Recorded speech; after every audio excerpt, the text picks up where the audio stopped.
Twongeye kubasuza mwe mukunda kubana natwe amahoro y'Imana akomeze abane namwe aho muherereye hose. Bahaye ikaze mu bivugwa n'ibikomeje gutangazwa mu binyamakuru bigiye bitandukanye. Amakuru yacu munyemere tuze kuyatangirira ahangaha mu Rwanda. Mu karere ka Bugesera ukekwa kugira uruhare mu rupfu rw'umugore warokotse jenoside yatawe muri yombi. Polisi y'igihugu yatangaje ko yamaze guta muri yombi umuntu ukekwaho kugira uruhare mu rupfu rwa Shatari Muhongerwa rwacitse ku icumu rya jenoside mu murenge wa Ntarama mu karere ka Bugesera.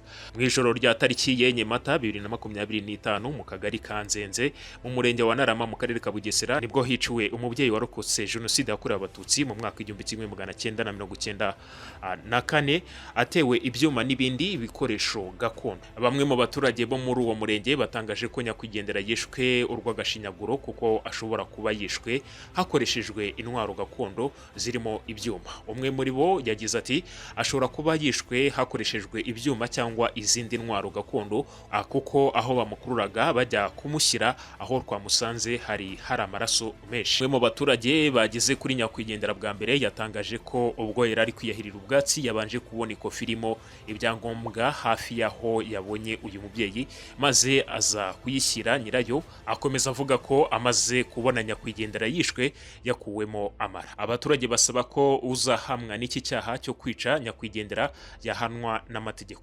Umuyobozi w'akarere ka Bugesera Richard Mutabazi yatangaje ibinyamakuru ko hari umuntu waraye wishwe atari ibihuha ariko amakuru yibanze babonye ngo nuko nasano bifitanye ariko uwo mudamu yarokutse jenoside koko ukekwaho wafashwe bigaragara ko ari ubujura bw'amafaranga yari yagujije banki yashakaga kumwiba.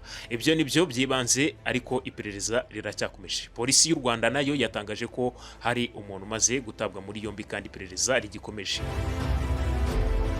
Tunyarukiye mu karere ka Muhanga, umugabo arashinjwa guhunga urugo nyuma y'iminsi 3 akoze ubukwe. Amitabazana Leonarde Bahimba Keve arashakishwa nyuma yo guta Aisha Christina bari baherutse gusezerana imbere y'Imana mu buryo bw'ibanga yarangiza agacika. Umunyabanga nshingwabikorwa w'umurenge twaganiriye ku murongo wa telefone agira byinshi adutangariza kubiri iyi inkuru ivugwa ya Keve wataye urugo. Nibyo byabayeho nyine no witwa Mitabagenga Leonard myaka 43 yakoze mariage ashakana n'uwitwa Aisha Christine bakoze mariage uko babivuga ku itariki 29 z'ukwa gatatu ariko kuvuga ko ari mariage nyine umva ko ari mariage navuga ko ari ibibazo kuko ni mariage ubundi uyu witwa Aisha yari afite ubundi bukwe bo mu murenge ku itariki 27 akajya mu gasezerano mu rusengero. Uwo bagombaga gusezerana rero ubukwe bwapfuye ku wa mbere ku itariki 24 z'ukwa gatatu 2025. Umaze gupfa rero bitewe n'aho ko yabafite abantu ngo yari yatumiye hari n'abari baturutse ahandi hatandukanye yigira inama yo gukoresha ubukwe kugira ngo batamenya nyine yuko bwa bundi bwapfuye. Ubwo rero kuwa kabiri bukeye bwaho niho yahuye n'uyu Leonard akubwira ko muri pasi umuntu yamuhaye niko yambwiye kuganira. Yego. Rero baje bategura ubukwe bwihutihuti babukora n'ubundi kuri ya tariki yindi n'ubundi bwagombaga kubera. Ubwo rero bambanye iminsi ibiri. Bamaranye iminsi ibiri. Urebye ko bakoze mariage ku itariki 29 umukobwa atubwira ko bamaranye iminsi ibiri ariko muri iyo minsi ibiri n'ubundi harimo utubazo aribyo batumvikanagaho ariko uko bitubwira nubwo wenda ntabigarukaho muri kino kiganiro turimo tugirana ariko ntekereza ko hari ibyo wenda bari bumvikanye muri ubukwe bwahuti wenda bitagenze neza uko bari babyumvikanye. Ko numva se arakumira ari ishyano riba riguye mu Rwanda bwana Gitifu. Ari ibintu wumva ko bidasobanutse uko ntago atekereza ukuntu ubukwe butekerezwa mu minsi itageze no ku cyumweru bukaba ubwo nyine icyo bakoze yari yeranje ashaka ngo akodesha umupasiteri banabukoreye iwe Aisha aho yabaga niho bwangiye ubwo umupasiteri abasezeranya ariko birumvikana ntago bakoze mariage civile. Yego. Ko yari gushoboka. None se niki cyatumye uyu mugabo nyagutangwamo pase asiga umugeni akagenda mu makuru ubuyobozi mufite? nicyo nakubwiye no mu mibanire yabo muri icyo gihe bari bafitanye hari utwo batumvikanyeho, nakubwiye ko byo ntari bubigarukeho, ariko ntekereza ko hari ibyo yatubwiye, ariko ntekereza ko wenda hari ibindi batumvikanyeho mu byo wenda bashobora kuba baratezeranye mu kumvikana ko bagiye gukora ubwo bukwe, bumvishe ko ari ubukwe bwateguwe mu buryo bwihuse budashingiye mu by'ukuri ku byo abandi bashingiraho bakora ubukwe. Sinzi imirimo yagiyemo, Aisha yivuyemo asanga iwe harakinguye, arebye umugabo aramubura, amuhamagaye telefone arayibura, nibwo yaje, kuko ubundi bari hari i Rugobo mu karere ka Kamonyi, twebwe byatugezeho uko Aisha yabuze umugabo aza kumushaka kwa nyirabukwe ka Mazugu hano Nyamabuye mu kagari ka Gahogo. Rero nyirabukwe nawe wamubonye amubaza umwana, mubaza umugabo wundi ati ahubwo tubwire umuhungu wacu ari hehe. Rero naho twebwe twagereyemo dufata nyirabukwe, dufata Aisha, tubashyikiriza RIB kugira ngo dukurikirane tumenye n'aho Leonard aherereye.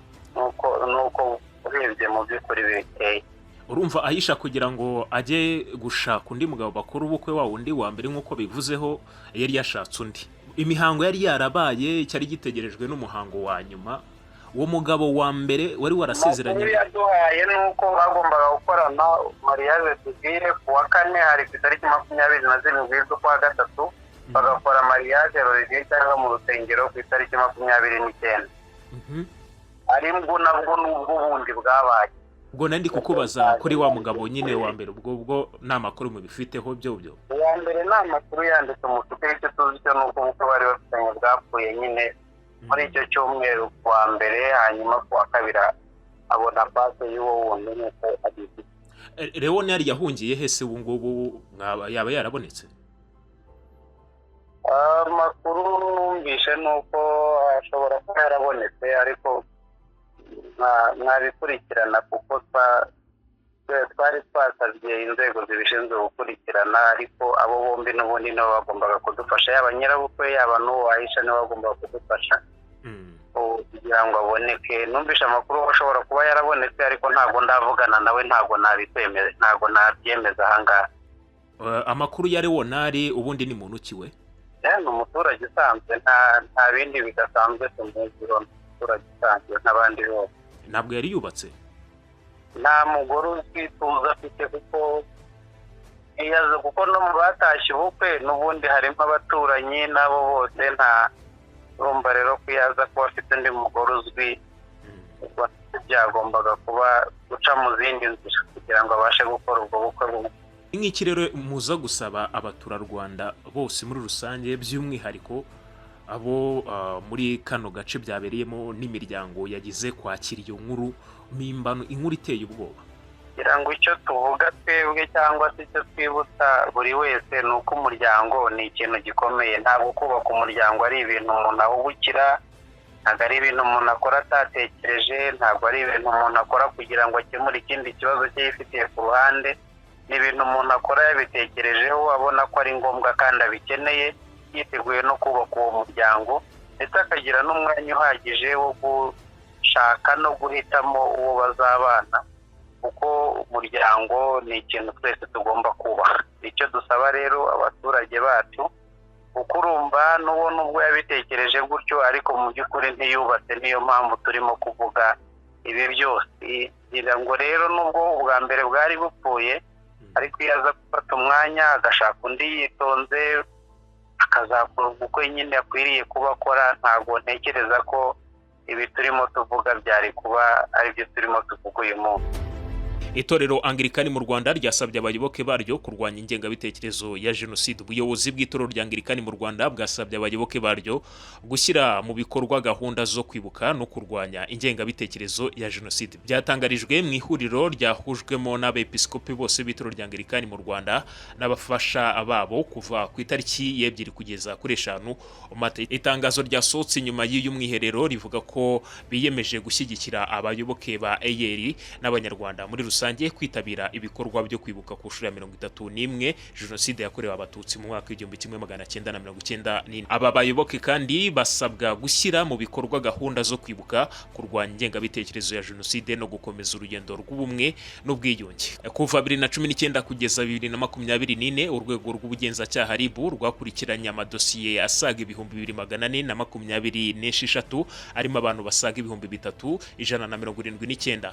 Imibare igaragaza ko icyaha cyo guhohotera uwacitse ku icumu cyakurikiranywe muri dosiye zisaga 1308 bingana na 53.9%, mu gihe icyaha cy'ingengabitekerezo ya jenoside cyagaragaye ku ijanisha rya 20.7%.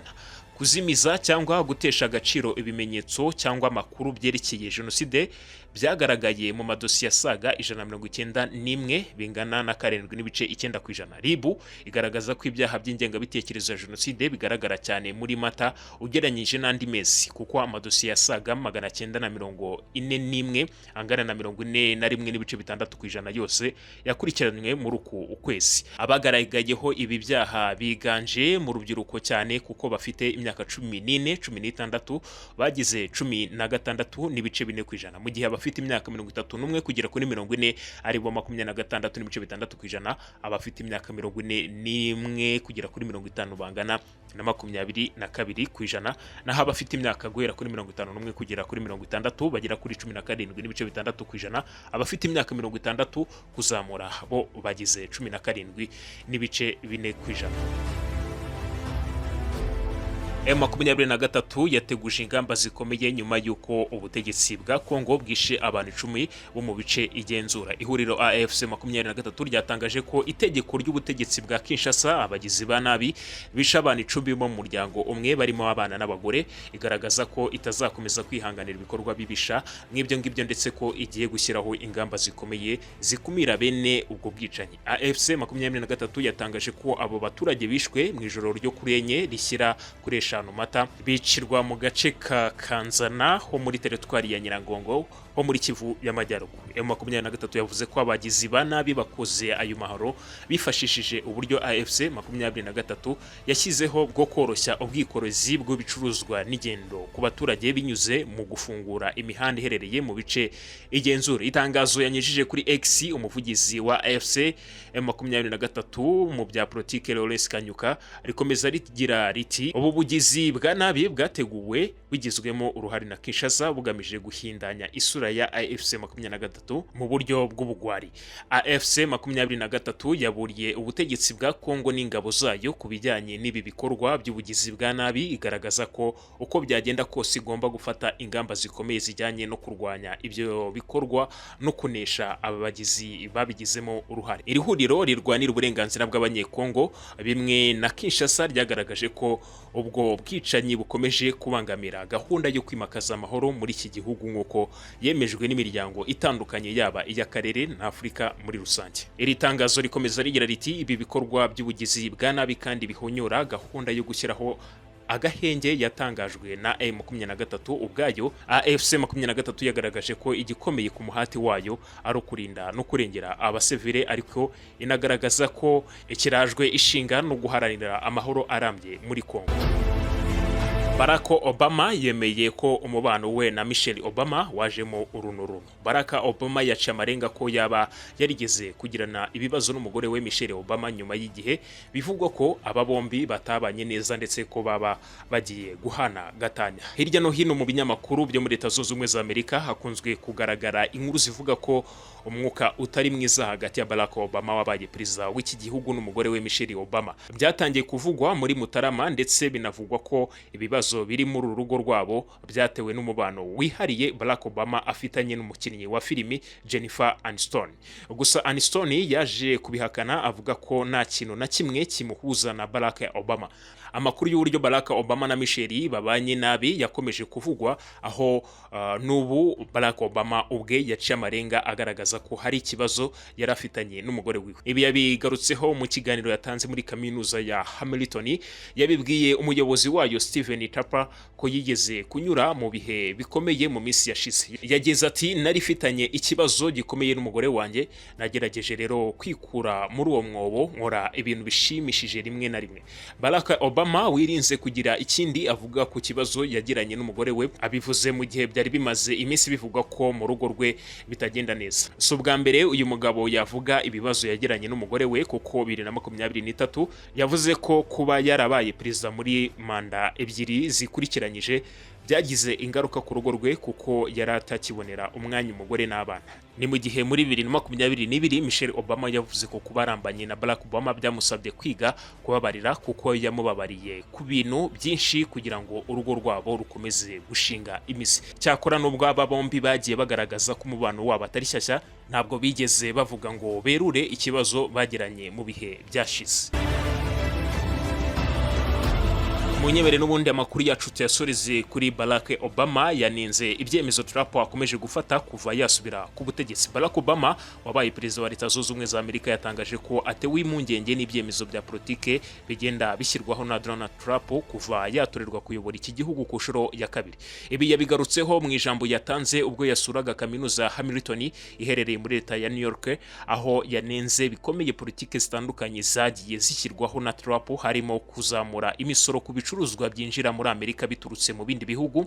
Mu zindi gahunda za Trump zanenzwe na Obama zirimo kugabanya amafaranga yakoreshwa n'ibigo bya leta, gushyiraho amabwiriza akakaye kubimukira, ndetse no gufata mu buryo butakwiriye itangazamakuru. Obama yagaragaje ko atishimiye icyemezo Trump aherutse gufata cyo kuzamura imisoro ku bicuruzwa byinjira muri Leta Zunze Ubumwe za Amerika, aho yagize ati ntabwo negereza ko ibyo turi kubona ubu hari ikiza byazanira Amerika. Obama w'imyaka 63 yakomeje avuga ko ahangayikishijwe cyane n'uburyo leta isigaye itera ubwoba za kaminuza mu gihe zitatanze abanyeshuri bakoresha uburenganzira bwabo bwo gutanga ibitekerezo. Obama yavuze ko ibyemezo Trump akomeje gufata iyo aza kuba ari we wabifashe igihe yari kuba ari perezida, abantu batari guceceka ngo babireberere nk'uko bari kureberera ibya Donald Trump. Ni naha dusubikiye amakuru yacu yavugwaga hirya no hino mu binyamakuru bigiye bitandukanye. Amahoro y'Imana akomeze abane nawe.